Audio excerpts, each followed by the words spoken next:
सभी को नमस्कार। इस समय हिंदी की प्रैक्टिस कुछ करा रहे हैं आने वाले एग्ज़ाम के लिए। जिसने भी कोई फॉर्म डाला है या नहीं डाला है, आगे डालोगे तो कुछ प्रैक्टिस करते रहेंगे, अच्छी बात रहेगी। पिछले भाग में वाक्यांश के लिए कुछ शब्द पे चर्चा हुई थी, 25 क्वेश्चन करवा पाए थे और आज के भाग में उससे आगे कुछ सवाल करवाएंगे। और पहले स्क्रीन पर सवाल होंगे, आप पहले आंसर गेस करिएगा, उसके बाद फिर हम भी उसका आंसर बताएंगे। इस तरह से वो सवाल दिमाग से गुजरता रहेगा और प्रैक्टिस होती रहेगी, ठीक है। और चैनल को आप अगर पहली बार चैनल पर हैं तो सब्सक्राइब ज़रूर कर लीजिएगा, और अगर आपने सब्सक्राइब कर रखा है तो वीडियो को शेयर ज़रूर कर दीजिएगा, ठीक है। चलते हैं स्क्रीन पर और सवाल देखते हैं। ये जो 25 नंबर सवाल आप देख रहे हैं पिछले भाग में हो चुका था, और जो लोग पिछला भाग नहीं देखे हैं तो डिस्क्रिप्शन में आप देखिएगा, उसकी लिंक हम डाले दे रहे हैं, उसको ज़रूर देख लीजिएगा। आज 26 नंबर सवाल से करते हैं। 26 नंबर सवाल आपका है, दो ही ऑप्शन है, हालांकि जानते होंगे इसलिए आगे के ऑप्शन देखने की ज़रूरत नहीं है। मिथिलेश कुमारी किसे कहा जाता है? मिथिलेश लिखा है। देखो, दो मिथिलेश होते हैं, एक मिथिलेश और एक होता है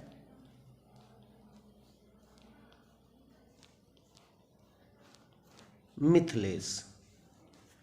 एक मिथिला धन ईस से बना है और एक मिथिलेश बना है। तो केवल मिथिलेश अगर आ जाए ये वाला तो ये तो जनक के लिए यूज होगा, और अगर मिथिलेश लिखा मिथिलेश कुमारी तो वो मिथिला जनक की पुत्री कौन थी? सीता, यानी मिसेज ऑफ राम। तो सीता की पत्नी, वो सीता मिथिलेश कुमारी कहते हैं। और मिथिलेश केवल आ जाए तो जनक के लिए प्रयोग होता है। ये दोनों सत्यभामा उसी के ऑप्शन थे। 27 नंबर क्वेश्चन देखते हैं। इतना देखो, निम्न में से कौन सा पीछे चलने वाला शब्द का एक शब्द है? पहला ऑप्शन लिखा अनुगत, दूसरा पिछलग्गु, तीसरा पिछल, चौथा आगत।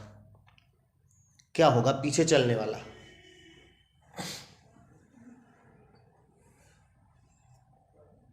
बिल्कुल सही आंसर है, अनुगत होगा। हमारे ख्याल से आपका भी यही आंसर रहा होगा, और अगर नहीं रहा है तो दूसरा कुछ अगर गेस किए हैं तो कॉपी पे इसको नोट जरूर कर लीजिएगा। 28 नंबर सवाल, किसी कथन पर सहमत होना। किसी कथन पर, यानी किसी ने कोई बात कही है तो उस पर आपने सहमति दे दी, सहमत हैं आप, तो उसको क्या कहेंगे? समर्थन, अनुमोदन, स्वीकृति या सहमति? सहमति तो नहीं होगा, ये तो सहमत होना ही लिखा है। क्या होगा आपके हिसाब से? जल्दी से बताओ। ऐसे बता रहा हूं, हम कहाँ सुन पाएंगे? कमेंट करके बताओ। स्वीकृति। किसी कथन पर अगर सहमत हैं आप कोई बात पर तो उसको स्वीकृति कहते हैं। अगला सवाल, पीढ़ी दर पीढ़ी चला आने वाला, और आगे पढ़ने की जरूरत नहीं है। पीढ़ी दर पीढ़ी चला आने वाला, यानी वो चीज जो एक पीढ़ी से दूसरी पीढ़ी में आ रहा है, उसे क्या कहते हैं?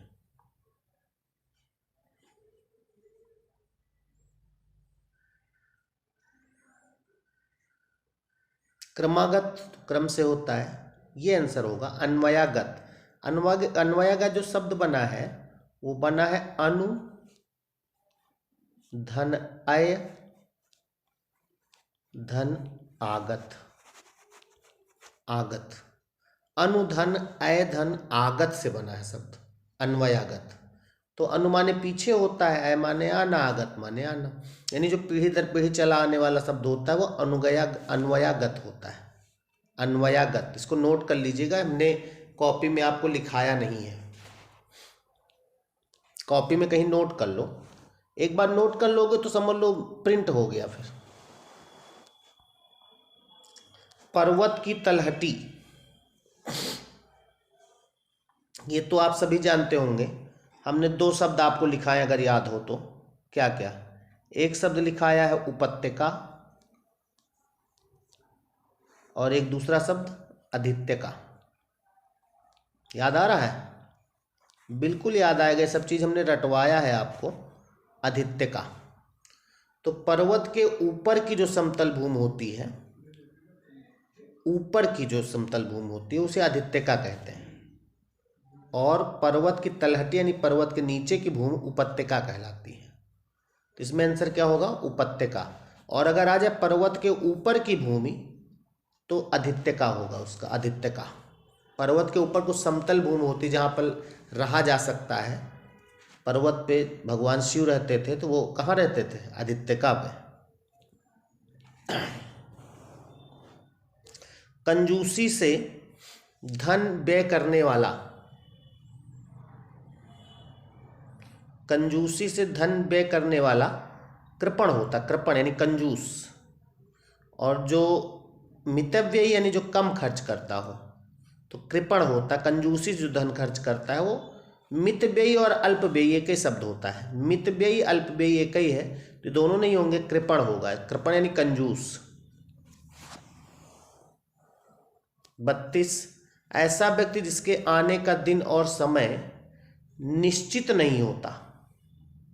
दो शब्द होते हैं, एक जिसका निश्चित होता है, जिसका नहीं निश्चित होता है। तो जिसका निश्चित नहीं होता दिन और समय यानी तिथि, तिथि जिसकी निश्चित नहीं होती उसे क्या कहते हैं? अतिथि। और जिसका निश्चित होता है उसे मेहमान कहते हैं। इसीलिए मेहमान की सेवा करना बहादुरी नहीं है, अतिथि की सेवा अगर कर ली जाए तो वह अच्छी बात होती है। अतिथि से एक शब्द आया, अतिथि की सेवा करना क्या कहलाता है? आतिथ्य, आतिथ्य। और अतिथि की सेवा करने वाला आतिथेय। अतिथि की सेवा करने वाला क्या कहलाता है? आतिथेय। ये, और इसमें आंसर क्या होगा आपका? अतिथि।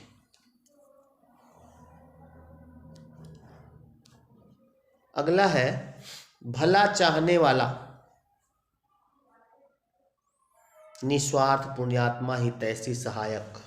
क्या होगा? सरल है, हितैषी होगा, हितैषी। इसमें ज़्यादा कुछ बताने की जरूरत नहीं है। अगला है गोद लिया गया पुत्र। सभी लोग जानते हैं दत्तक पुत्र। गोद लिया गया पुत्र क्या होता है? दत्तक पुत्र। और अपनी विवाहिता पत्नी से उत्पन्न पुत्र क्या कहलाता है? कोई जानता है? एक तो गोद लिया गया, और अगर आ जाए अपनी पत्नी से, अपनी विवाहिता पत्नी से उत्पन्न पुत्र, सगा जो होता है, उसे कहते हैं औरस। याद आया होगा, अपनी विवाहिता पत्नी से उत्पन्न पुत्र क्या कहलाता है? औरस। एक शब्द और होता है वीर प्रसू। जानते हो क्या होता है? वीर प्रसू। वीर पुत्र को जन्म देने वाली स्त्री, वीर पुत्र को जन्म देने वाली स्त्री, उसे वीर प्रसू कहते हैं। इसमें आंसर क्या होगा? गोद लिया गया पुत्र, दत्तक। अगला है जिसे मापा ना जा सके। ये अभी पिछले भाग में भी हमको लगता हो चुका था सवाल ये। अपरिमेय नहीं, उसमें नहीं होता, उसमें आप वो प्रमेय एक शब्द आया था। अपरिमेय, जिसे जो मापा ना जा सके उसे अपरिमेय कहते हैं। अगला है, इन शब्दों को आप बहुत अच्छे से जानते हो, जो किए गए उपकारों को मानता हो। उपकारी, कृतज्ञ, कुपापात्र, सुपात्र। इसमें एक ही शब्द है कृतज्ञ। हमने आपको कृतज्ञ एक शब्द लिखाया है, एक शब्द होता है कृतार्थ, एक शब्द होता है कृतघ्न। होता है कृतज्ञ, कृतघ्न, कृतार्थ, और एक और होता है, हाँ सही, बिल्कुल सही याद दिलाया, उपकृत। उपकृत, 4 शब्द होते हैं इस तरह के। जिस पर उपकार किया जाए वो उपकृत कहलाता है। किए गए उपकार को मानने वाला कृतज्ञ, किए गए उपकार को ना मानने वाला कृतघ्न, और किए गए उपकार से जो संतुष्ट व्यक्ति होता है, यानी जो उपकार किए गए उससे अगर कोई संतुष्ट है तो उसे कृतार्थ कहते हैं।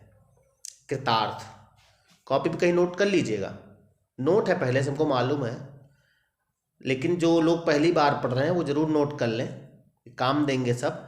जिस पर उपकार किया जाए वो कहलाता है उपकृत। किए गए उपकार को मानने वाला कृतज्ञ, किए गए उपकार को ना मानने वाला कृतज्ञ, किए गए उपकार से जो संतुष्ट व्यक्ति है वो कृतार्थ।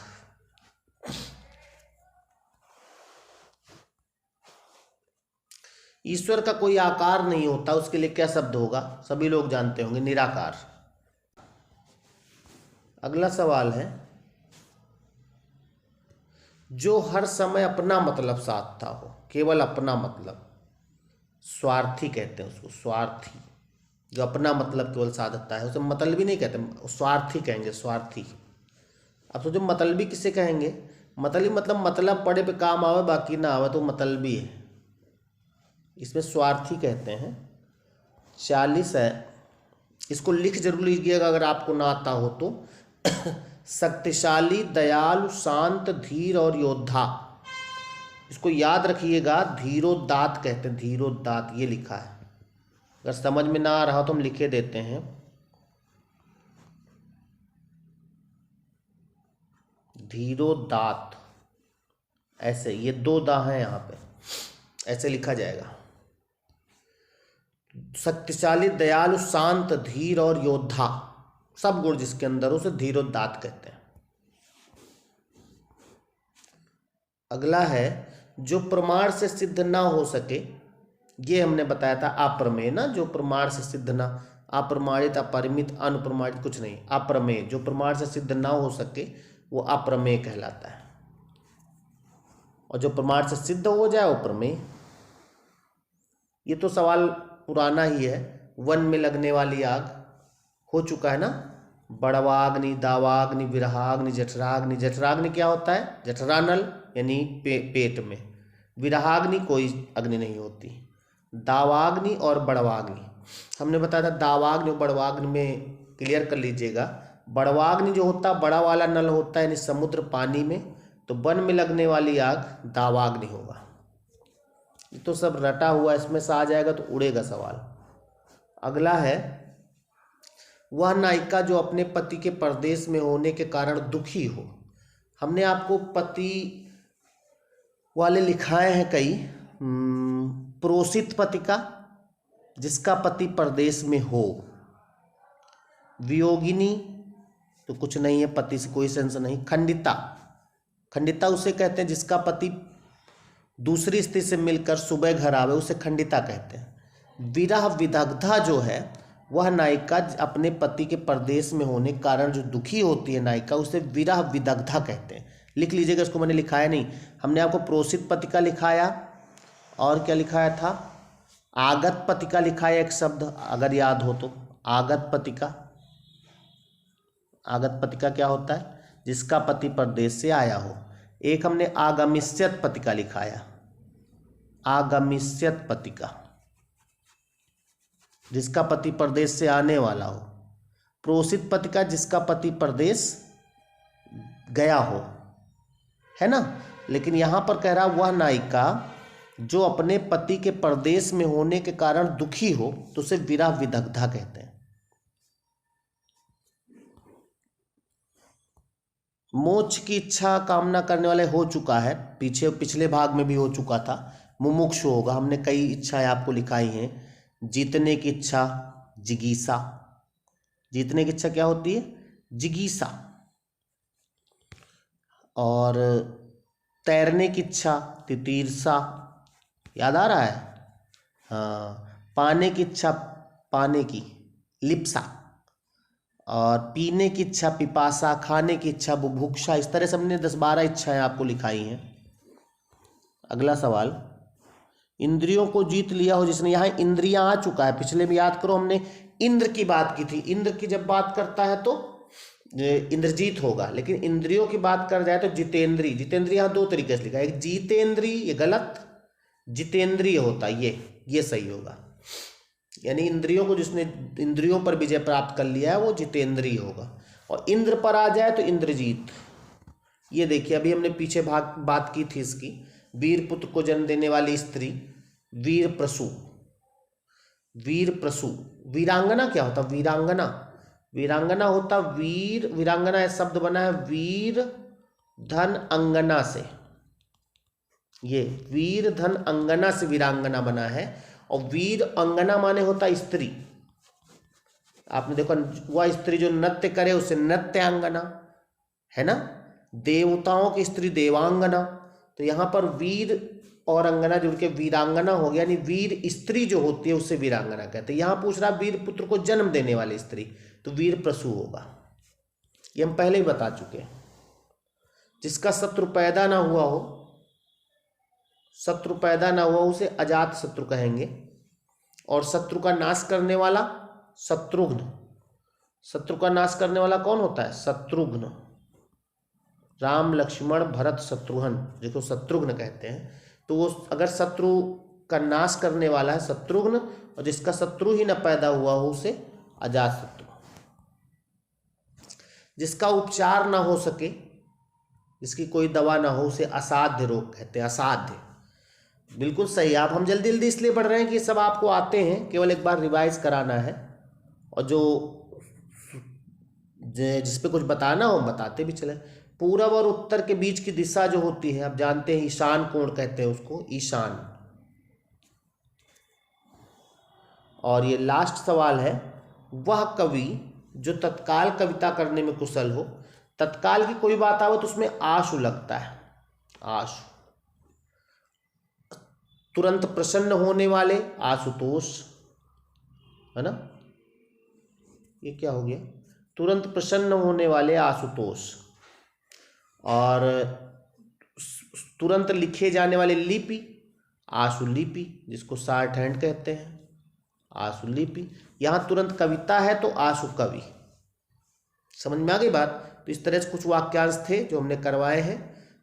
अगले भाग में हम कोई और चैप्टर लेकर आएंगे। वीडियो को आप शेयर जरूर कर दीजिएगा, स्टेटस लगा दीजिएगा, ज़्यादा से ज़्यादा लोगों में शेयर करो।